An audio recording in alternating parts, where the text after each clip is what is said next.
Hi. Oh, look, guys, I'm really sorry. I promised you a movie tonight. I didn't know it'd be this You bad. said this was going to be awesome. Well, since I clearly am an expert on whatever the fuck this is based on. Well, you promised a movie, and I don't think we really got that. I'm not entirely sure it was a movie. Now, what we got looked to be an unsold pilot. Yeah. It looked like a pilot, but the weird thing is, it explains so much when you looked up who the director was, that they directed Sorority Row, because this looked like a horror movie, the way it was filmed. To me, this movie looked like it was really trying to look like a DC Universe movie. It's Batman v Superman kind of thing. yeah, or like any of It was those. just Like, that dark, angsty teen type Yeah. of thing. Like It had, that like, stupid Teen Wolf series. It was like borrowing exactly. from a lot of things. Like, it had the Iron Man element in there, Yes! but it looked so stupid the way they did it. it looks like it's really gray, it's really dark, everything's overcast, but only because it seems like it's just trying to ape that style. But it sort of looks like if they made a TV series that's based in the DC universe, this is probably what it would look like. Yeah. Only it's in theaters nationwide. It only had enough plot for a 45-minute pilot. I kept waiting for when the movie was going to start, and it never really happened. If there's one thing I'll say about this movie, which is a complete train wreck, by the way, it really kind of went by fast. It didn't for me. Good Lord, it it didn't. It kind of did for me in You're the on sense phone that a lot of the time. because I was looking up like who directed this, like who's He was voicing watching a different movie. Yeah, I was looking up like who wrote this, who directed this. When the villain dies at the end of this film, I was like, oh, okay, so we're just wrapping up now. All right, it's one of those movies where it sort of Sucks. like that's putting it lightly. Sort of This movie is awful. This movie is jaw-droppingly I thought bad. this was charming and a nice treat for kids. If the main character's name were not in the title, I could not tell you what it was. He Max was that. Power. Mighty Max. Mighty Max is what this movie is about. Oh yeah, it does ape the style of Iron Man as well, because when they're in their little super outfits, it does the like Iron Man face shot Yeah. where it's like Hardcore inside the Iron Man. yeah, It's like Iron Man inside meets the helmet. Guyver meets young adult bullshit. Except I didn't want to see this fucker's face up close. No. It was so cardboardy. Yeah, this feels like it's like that recent Fantastic Four, only so much worse. Like, I almost sort of want to apologize to that movie in a way. Josh Trank's Fantastic Four is really bad, but the difference between that and this is that it seemed like Josh Trank was trying to make a good movie. It just didn't turn out that way. This is cynical crap. That fucking steel robot portal looking thing with the try-hard voice that sounded like it was a game developer at E3 who was trying to sound cool to kids. Wheatley, you are not. You're really close with that, because that guy, that's another reason why I pulled out my phone, because I was trying to figure out who that was. He was one of the interns in the movie, the Internship, with Owen Wilson and Vince Vaughn, where they're interning at Google. He was one of those guys. He's also like the nerdy guy who was in, I think it was like commercials for Movie Phone, where they have the projectionist like tied up in the background or some shit. So it was him, and I don't know if on the show the voice of the alien robot sounds like this. But this voice that they have in this film for the goddamn robot is probably the worst robot voice I've ever heard in a movie. It doesn't even like compared to Heartbeeps.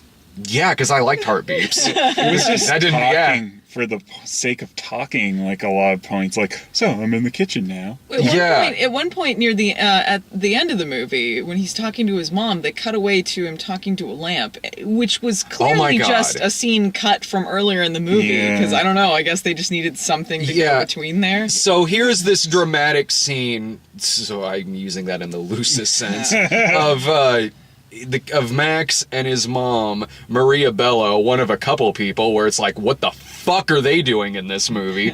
So Maria Bello's the mom, she's talking to Max, and they're talking about like his dead dad and all this, and then it cuts to the goddamn robot who's looking at a lamp and says, hey baby, you come here often? Meanwhile, back to drama. Like, look man, Tequila can get away with that shit. This robot can't. The robot's voice sounds like it's a temp track that they accidentally left in the fucking movie. It's exactly what it sounds like. Though it was hard to try and determine, like, what was worse, the movie before Steele showed up or after? Because it's kind of like, it's just this angsty teen drama crap, and that was so flat.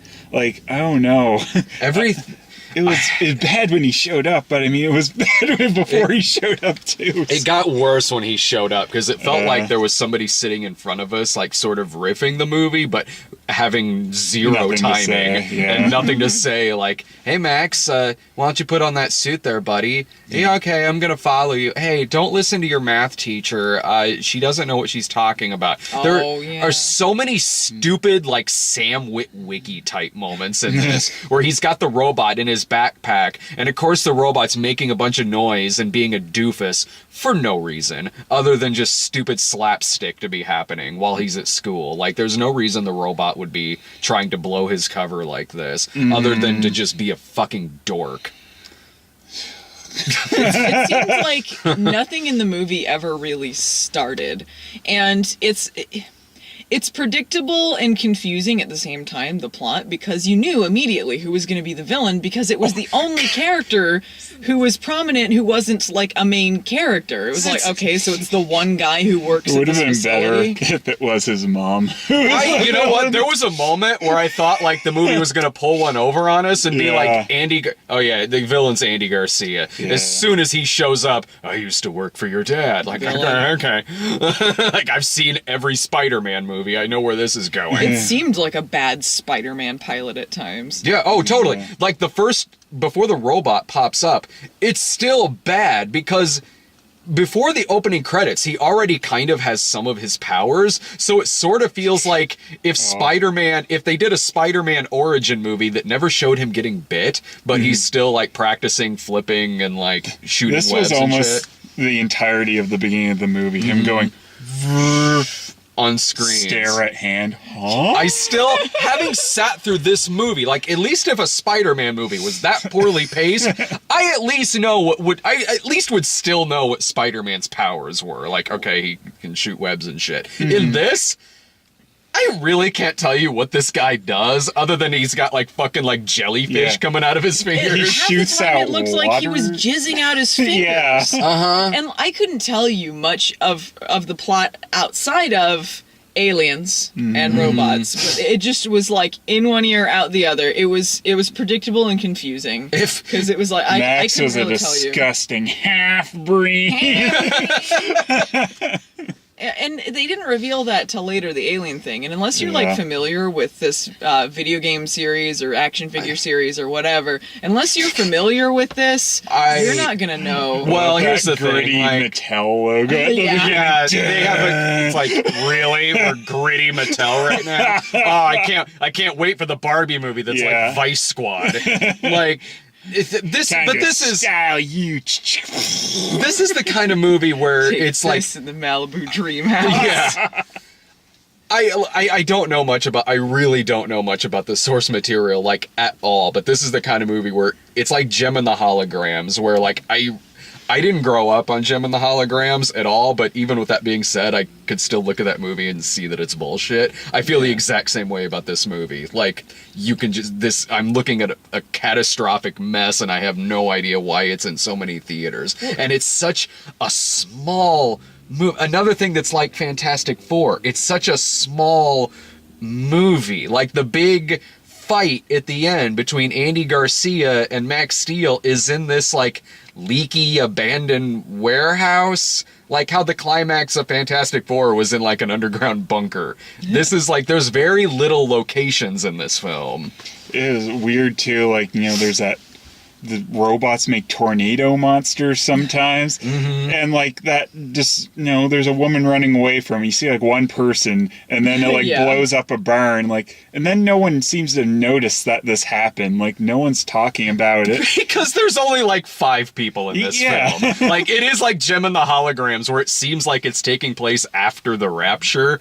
So there's not many people around. This is one of those movies where it looks like it's filmed like in Louisiana, where a lot of really low budget movies film because it's cheap to film there. And because of that, there's not that many people in this film. It's like there's more swamps in this movie than there are actual people. So Yeah. I don't know what the threat of this movie is. I don't know if the villain's trying to take over the world, or I don't think, because he never goes outside the warehouse. This is a studio interference movie because, like, I was reading a little bit on Wikipedia about, like, the history of this, and this has been, at least since 2009, trying to make this movie. And it feels like the studio told them they wanted every sort of superhero thing and, like, everything in this movie, and instead got nothing. Because it feels manufactured of so many parts that don't come to anything. Didn't you say it was going to be, like, Taylor Lautner? Yeah, Taylor Lautner was going to be the lead, and That- he quit so he could be in Stretch Armstrong, which apparently did not happen either. That happened.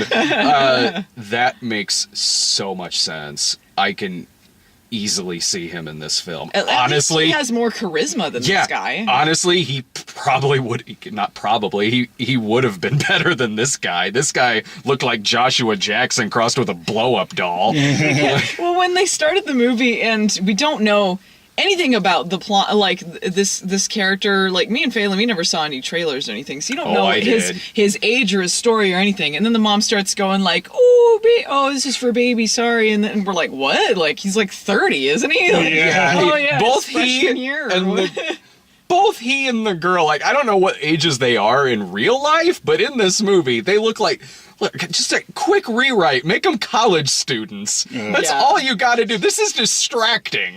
Like, he only looks about 10 years younger than Maria Bello. The fuck? Like, this movie it's written by Christopher Yost, who has written, like, a lot of animated Marvel stuff. He's written the Thor movies, or at least a couple of them. That includes the new one that's coming out. The one of which Ninja Turtles The series? 2003 one. That one and this, like, it feels like I could totally believe there's studio interference involved here, but it also feels like I'm watching a first draft. Like, Yeah. that's totally what this movie feels like. Like, probably what the first draft of what most superhero movies is probably like before they make, that second, third, and final draft. Like, this is just the skeleton of what a superhero film would be, only they decided to just go ahead and film that, because no one's gonna see it anyway. Yeah. The theater was almost empty until like a family came in near the end. Otherwise, it was just us. I was so mad at them. Yeah. They sat far enough back. They- Though the kids were laughing at some They parts, laughed at and some it was sad. crappy jokes. yeah, But like it wasn't very much though, so I don't know how much they really enjoyed this movie. Yeah. the stupid shit the robot was saying, like, oh, you got to change your hamper there, man. Like, Yeah. the girl might know too much about us. Maybe we should kill her. Like, the hell kind of hero is this? Yeah. Might have been funny if they actually killed her.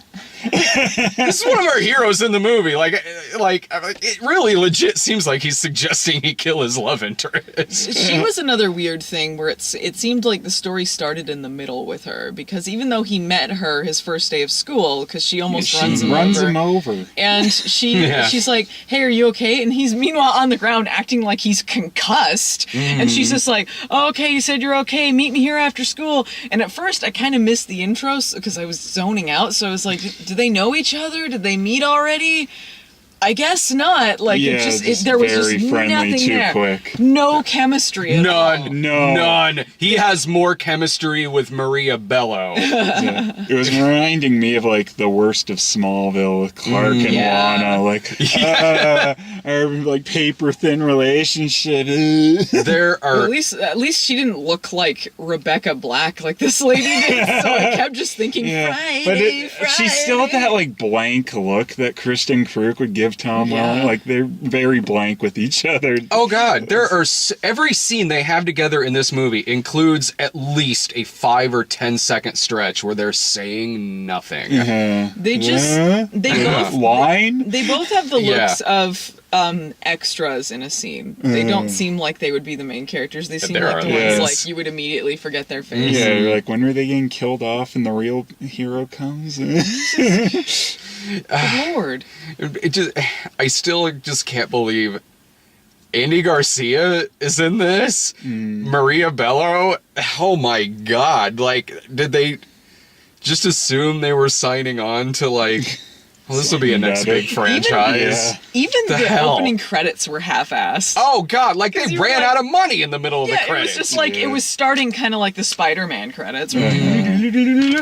Well, I guess the movie's starting. Yeah. Like, what? It was Okay. just like, because I know that like they don't really do a lot of long credit sequences anymore, but this one started out like it was going to be that, like you just said, like a Spider-Man opening credit sequence. Yeah. But it just cuts to the movie after the title. Like they were going too far over budget with their opening credits. And the scene before the opening credits is him like testing out his powers. It is like if in Spider-Man, he like used the web to grab the can, and then it cut to the opening credits. Oh yeah, Yeah, well, there was no real intro there. He was just like, huh? Credits? You're like, what? Oh, Okay, so like, what did we just see? your guess is as good as mine, movie. Oh, I love the part where he's researching this shit, and he for no reason takes his shirt off in the scene.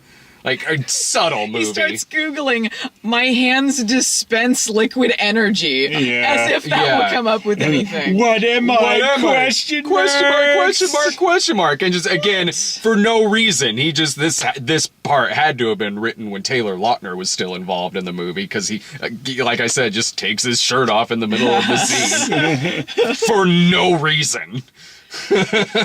Did they run out of money to have any sort of color in this movie? Because it Again- was drained of color. Again, like No, I said, that's- that really seems like they were just trying to make it look like Man of Steel But or it's any so of those. not that kind of movie. It wasn't gritty, but it wasn't funny either. It was trying Mm-hmm. to be both, I guess. Trying to be nothing. Yeah.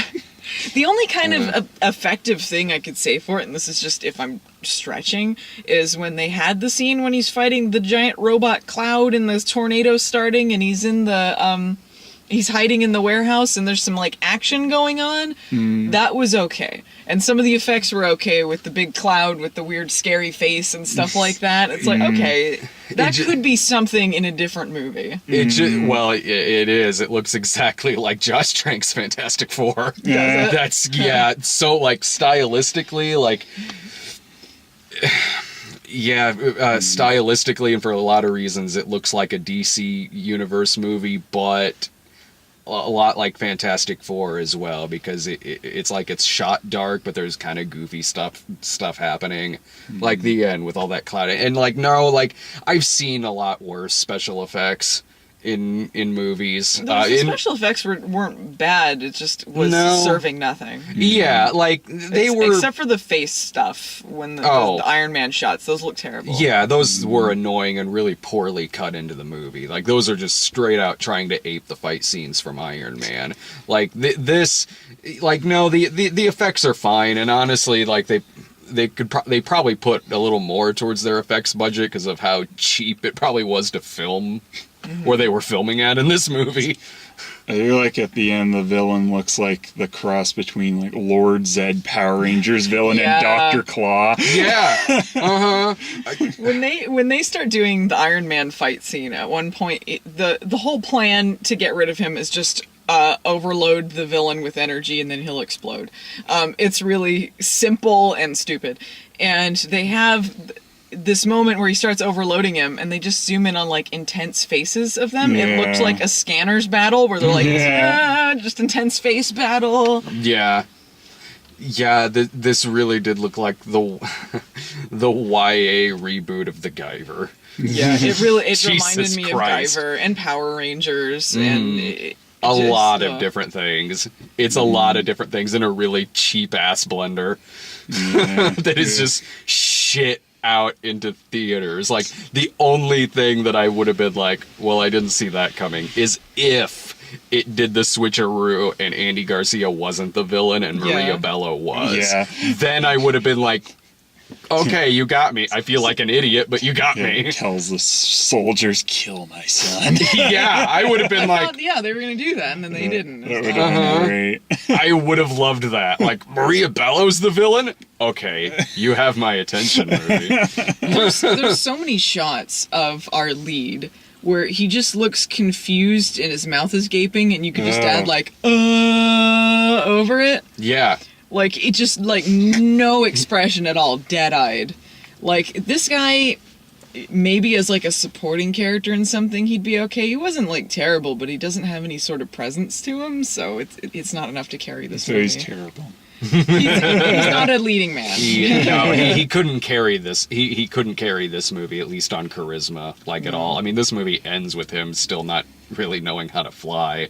This movie ends on a slapsticky shot of him wanting to go one way, but the robot wanting to go another way, And that rips him apart, and he screams that. at Oh my god, that would have been so good. Like, well, they like, did what? not sequel bait this. The jokes are so few and far between, so it's so, like, not anything. Like, it just feels like they're not trying with any of it. There's a bunch of no answers, like, with a bunch of stuff, like why his father is really there, even. Yeah, well, it was all a bunch of mush. Like, all the dialogue kind of mushed together. It was repetitive, but at the same time, you didn't really get anything from it. You're like, I don't know, they're talking about these ultra magnet things or whatever. I guess they're aliens or robots or something. Yeah. And then, I don't know, I guess he's Superman now. And then they kept being so repetitious with the flashbacks. Oh, to the point fuck. where at the end, we know already, we filled in the gaps for things, but then they were like, no, you need to see this now that we've already told you. Like, no, we get it. You don't need to flashback now. You don't need to. That The mystery sucks solved. so bad. Like, if you thought the shit with, like, Peter's parents in Amazing Spider-Man 2 was repetitive and fucking boring, this shit gets insane. Like, I heard you next to me, like, I get it, I fucking get it, I get it. It was so many flashbacks with his fucking dad. Because the fight scene was over. Yeah. All of the answers are already there. What we could glean from it. We still don't. We know fuck all about the backstory with the aliens and shit. But any of the other He stuff, crashed we on know. the planet with his little aliens, or his robot sidekicks. Like, anyway, I'm gonna join a science firm and marry this woman. Like, all right. Okay. Good one, Sherelle. And the mom is, like, telling him all this. We, the audience, already fucking know, but, like, the mom is telling him this, like, and Max is in bed. Again, the movie's over at this point because the villain's fucking dead. So, like, it's like Maria Bello gets up and Max is like, Mom, will you read me the story again tomorrow? As you wish. I like too at the end where she's just like, anyway, yeah, you're in down Schitt's Creek. I don't know what to do for you, but it's time for you to move out. Look, kid, you're 26. You need to move out. Yeah, it's time Get for out you of my to move house. out. You said that. Yeah. God. There were like, when I don't know how long it was into the movie, like, maybe the first 40 to 50 minutes, we had, like, the giggles because it was so appallingly nothing that, like, all the jokes we were making over this, like, underwhelming movie, it made everything hilarious. But after a while, we just couldn't find anything. We all three got very quiet, and then you were on your phone, and I was checking the time, slinking lower into my chair. I was just trying to figure out, like, again, like, how this was happening, because I wasn't, like, texting anyone or anything. I was just like, who directed this? Who fucking wrote this? Who is this fucking actor? Why was this made? Question mark. We knew, like, within the first 5 minutes, that sequel ain't happening. Yeah. This franchise is not... The Mattel franchise is dead. Oh, the part in the movie where, like, the kid says, the girl's like, what happened? And the kid's like, it's a long story. And I'm just sitting there just out loud. I'm just like, it really isn't. It really isn't in this fucking 80-minute movie. No. God damn. Like, how long was this? It could not have been more than 90 minutes. It was 90 minutes, I'm fairly certain. Fuck. Max Steel is this year's Gem and the Holograms. That is exactly what this movie is. Like, everything about this is more obnoxious than Gem and the Holograms. Like, there were recognizable actors in Gem and the Holograms, but as much as I liked a couple of the actors in it, I was sort of like, yeah, it doesn't really surprise me that, like, I'm watching Gem and the Holograms and Molly Ringwald popped up in it. In this, there's actors in this, I don't know how they ended up in this fucking film, but, like, it's such a dead zone of a fucking movie. Like, like, it's easy to sit and, like, describe everything that's wrong with it, but to actually experience how bad it is, you almost have to see it. You almost have to see it just to really know how shitty this movie is to sit through. The bland leading the bland with an obnoxious robot thrown in. Yeah. Oh, yeah. That's another. The robot in the robot in Gem and the Holograms. I just remember being like, yeah, okay, it's a robot there, fine. The one in this, you gotta fuck up bad to make a shitty ass robot in a movie, because a robot can be easily likable just in the sense that they're a fucking robot. Like, so, all right, this movie may be bad, but hey, the robot's cute, whatever. The guy in this doing the fucking robot, holy shit, I've never seen someone fuck up a voice of a robot so bad since, like, fucking Star Odyssey with the duck robots wanting to fucking kill themselves and shit. Yeah. This is like someone played Portal and didn't get it. Yeah. That's exactly it. The Mattel Cinematic Universe is not going to happen. I hope it does. I hope this does cross over into Barbie's Starlight Adventure. Would there be any way you'd recommend sitting through this? No. I don't see anything in it that was worth it. It was just nothing. It was a nothing movie. It's not even like a movie that you can necessarily, like, hate watch. There's some things, like, you can watch, you're like, oh, this is so bad, like, and get some sort of reaction, but, like, it's just a black hole. I imagine, like, we're sitting around and, like, Brian was there. This would be a pretty fun movie to watch in that. Maybe I'm just saying that because I saw Gem and the Holograms with him and we got some fun out of that because we were the only ones in the theater on a Saturday night opening weekend. If you're a hardcore fan of the show, you could probably hate watch this. Like Last Airbender style. I have no idea how close this is to the show or the video games or anything related to Max Steel, but I kind of think not. I kind of think it does not relate very closely. I think you could probably pick it up at a video store or something. Wait, no, fuck that. Like Netflix or some shit to, like, maybe watch on a bad movie night or something like that. Just if you're really curious, in the same way you would have been curious to see Josh Trank's Fantastic Four, except this is way worse. Or in the same way maybe you'd be curious to see how bad Gem and the Holograms is. But Gem and the Holograms was a funnier sit than this. It could have been because, like, at least with Gem and the Holograms, Brian and I had an empty theater. Almost had an empty theater. Stupid family. Fucking kids. Fucking kids, man. That little shit. There's a 16-screen theater. I'm sure there's something else he could have seen. Yeah. Watch something good, why not? We'll take the crap, you go there. What are you doing? Do you not even watch our shows?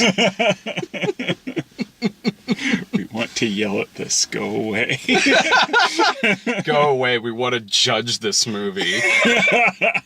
We're doing our jobs and you're interrupting us. We don't interrupt you at work. God. Any, is there anything else? Any final thoughts about this? Fuck, I guess. This movie's a whole lot of fuck. This movie is dog shit. Yeah. It is honestly exactly what I thought it would be, because I did see the trailer. It did not misrepresent this movie. I saw that stupid teen angsty crap. Yeah, it's just like, oh, it's one of these. Vanished was a way funnier movie. Yeah. All right. See ya.